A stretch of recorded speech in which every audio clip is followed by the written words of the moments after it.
This stop is Church Avenue and Remsen Avenue.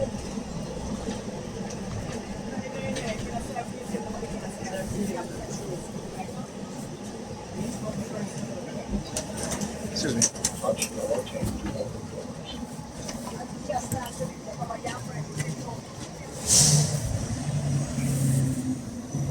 All right, so I had to show you guys. I had to start recording on the bus. Again, I always tell when they try to put me through these tests what it is that they do, right? Because they've done it many times before. So understanding that they had two people in a wheelchair on the bus, plus a woman you see with the walker, literally blocking up the front of the bus, right? And she would not fold up her seated walker for nothing, only until the next stop over before this one that I got off on. Then at the other stop, you had two elderly Negropean women, females, got on the bus. One of them came and stand up in front of me. The other one came and sat on the side of me. She had on a jeans jacket. So she kept looking at her wrist. And then the woman that's on the other side of me now, she starts looking at the middle door, right? Now, again, when I talk about how they try to give you this impression that you're first, second, third, or last, what have you, it's like a race in what it is that they're doing, right? Understand this is how they perfect cognitive warfare, psyops, neurocognitive warfare, by engaging in those tactics on victims within the society that they have targeted for these sort of experimentations, right? Because this was experimentation along with microchipping. So in order to get the public to go along with an individual being chipped and microchipped, they have to engage in covert psychological operation, covert operation, neurocognitive warfare, and cognitive warfare. And this is why, like I said, when I started to realize what was happening, how things were done, being that I can see it now, right? Whereas before, strange things used to happen to me, the honey trap and stuff like that, and it seems so coincidental, right? It seems so coincidental. Okay, and this is something that I wouldn't realize and understand, because again, when you don't know, you don't know.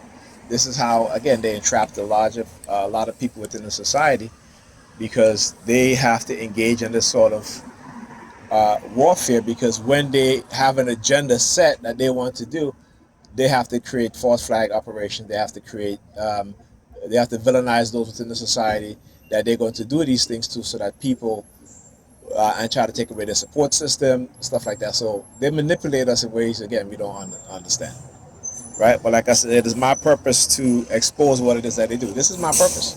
Like I said, my purpose is greater than theirs. So when I start to recognize these tests, particularly when I talk about the microwave and radio wave frequency for mind control, particularly silent sound, right? So like I said, for example, my friend from Atlanta, from Georgia, called me. Her daughter laptop, all of a sudden there's no sound, and while I'm trying to go through the steps to help her out, they're using their sirens, right? Because again, this is to test my memory. Okay, and so what they'll do again is, because they will constantly try to engage in this thing that they feel that the mind is going to repair itself because of the damage that they've done to the mind, and that's not so. Particularly when you continue to damage a person's mind, right?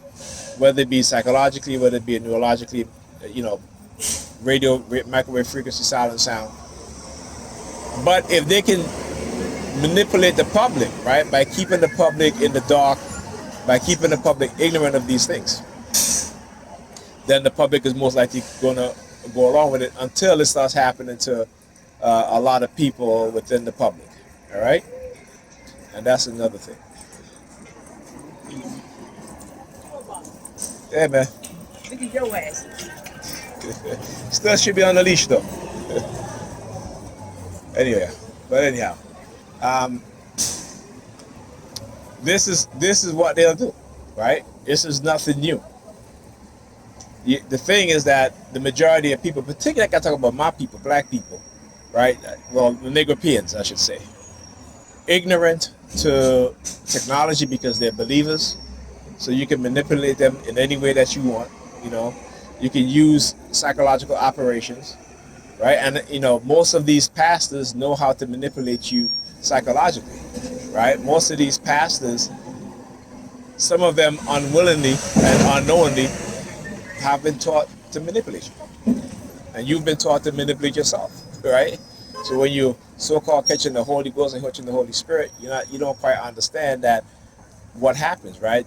Rhythm, songs, frequencies will put you in a trance, right? And sometimes you will see people who will just fake it, right? It's people who will just say this and that because the mind has manipulated them into being liars, right? Why? Because of religion.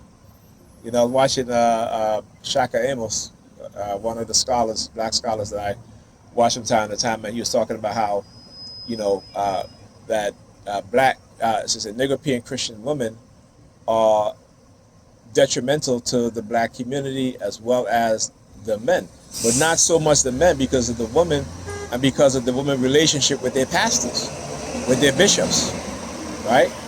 So you will have women who are married to have husbands and will talk about their issues within their marriage to their bishop or to their pastors, but they won't talk about it to their husbands,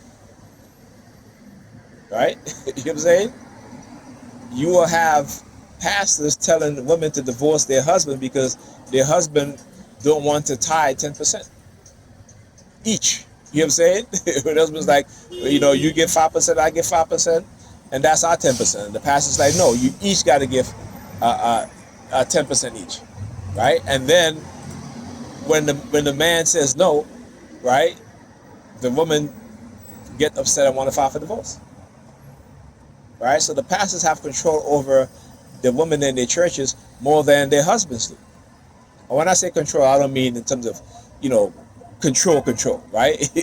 When I say it means in terms of decision making, in terms of discussing things within their marriage, if they have an issue within their marriage that the wives don't even want to talk to their husband about. They'd rather go talk to their pastors. This is why you see, I'm sure a lot of these pastors are sleeping with some of these women. They're saying nothing new. If they're not sleeping with the boys, they're sleeping with the women, okay? All right? And again, that's not all of them. I don't want to paint a broad brush, but, it's either one of the two when it does happen. So he made a very, very good point.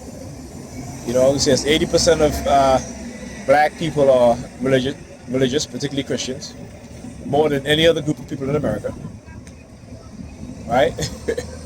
We're talking about a 30% difference between black people in America who are Christians and white people in America who are Christians. The vast majority not the vast majority, but a majority of only a small majority of white people believe in Christianity. And these are the most diehard evangelical, apocalyptic, believing, preaching Christians, right? White Christians, white Christians nationalists. Okay? But black people, we, like I keep saying, this is why we ignore a lot of things. This is why when those of us who know the truth and speak the truth, because we've been targeted and we've decided that, this is too important to just not say anything to, that we need to tell people what's going on, right? So we are attacked, right? We are villainized. You know what I'm saying? It is how they keep black leaders, true black leaders, from ever becoming influential, right? It is how they keep black people who truly love themselves and each other, right, from being on the same page in terms of, having that self-love and that love for each other and doing good to each other and for each other. They don't want that. I talk about operant conditioning. As Dr. Amos Wilson says, operant conditioning is used against us in not in a positive way, but in a negative way, in which negative behavior is rewarded and positive good behavior is punished. Right? So what happens when generations and generations see this, within the society, right? What's going to happen? It means that they're going to pass on those belief system and those behavior patterns to their offspring. And when I talk about epigenetics, again, with black people, you need to understand what epigenetics is in terms of biology, right? And how people can be bred to have certain attributes. Nations of people can be bred to have certain attributes. Okay?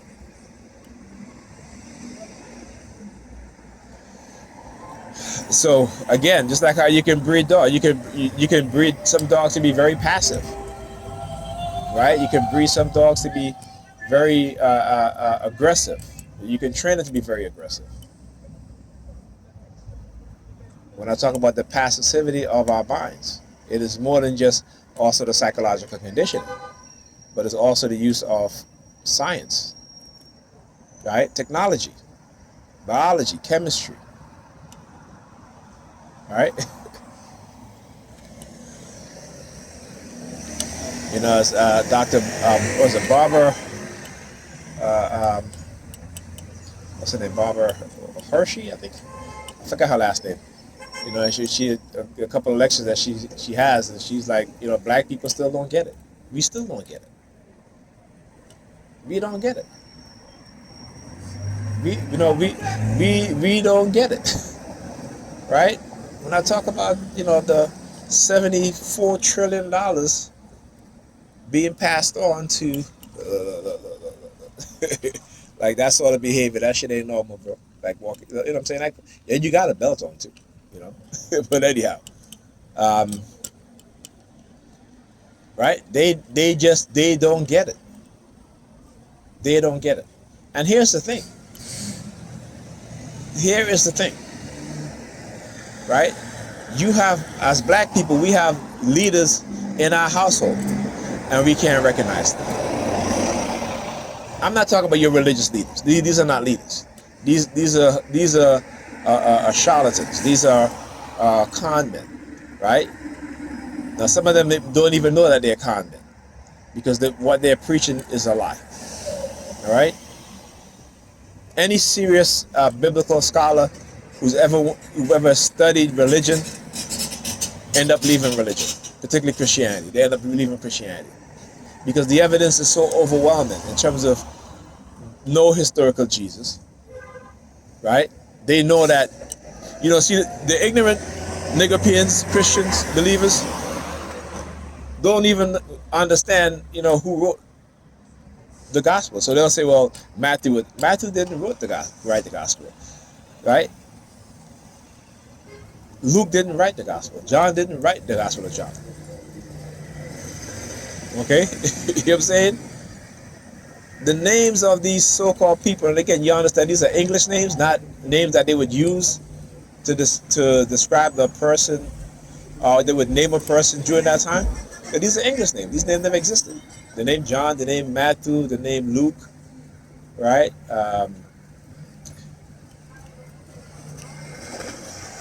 Who else? Thomas, the Gospel of Thomas, right?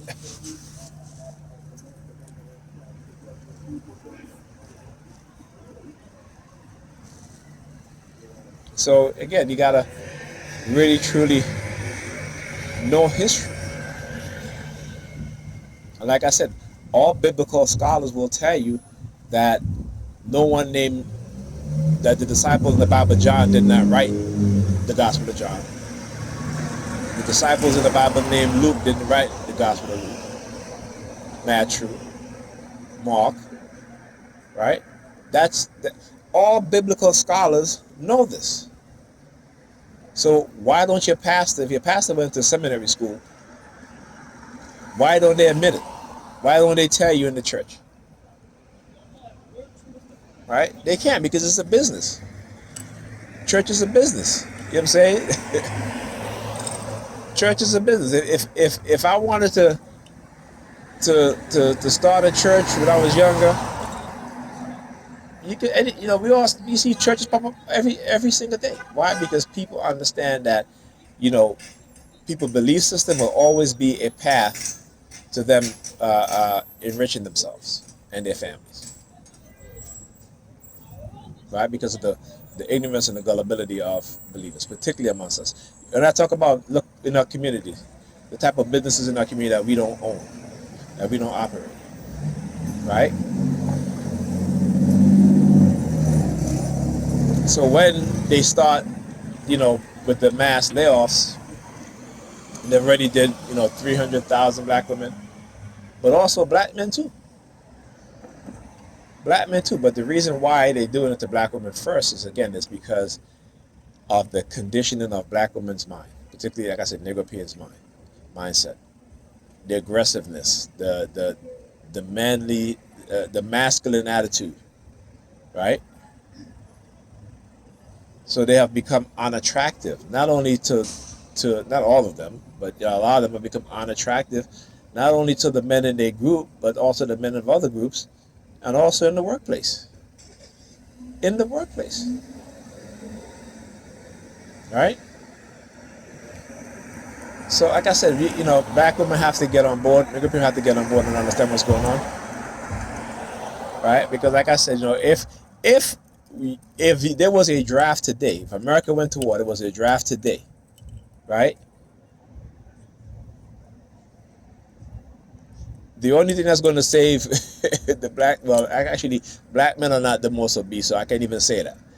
But let's me put it like this: if there were a war today, and then all the factory jobs start opening up, right?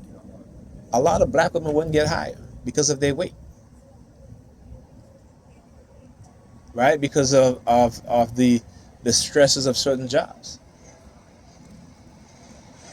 Okay, and I'm not saying this to shame black women about their weight, but I'm saying this to say you have to care about your health, your weight. You have to love yourself enough to say, you know what, I need to lose. But you know what happened? Again, it's the conditioning.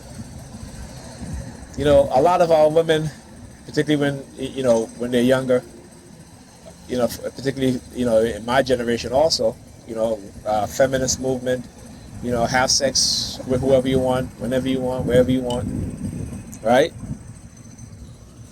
Again, things that were planned and put into action, right? Meanwhile, these people who've implemented these things, they already know the outcome. Because why? They've done experiments. I talk about the Utopia experiments. They've done experiments that they saw that how you can shape behavior patterns, how you can shape mindsets, right? How you can shape relationships or destroy relationships using economic manipulation, right? Using cognitive warfare, and neurocognitive warfare, and using cursive persuasion programming. We just don't get it.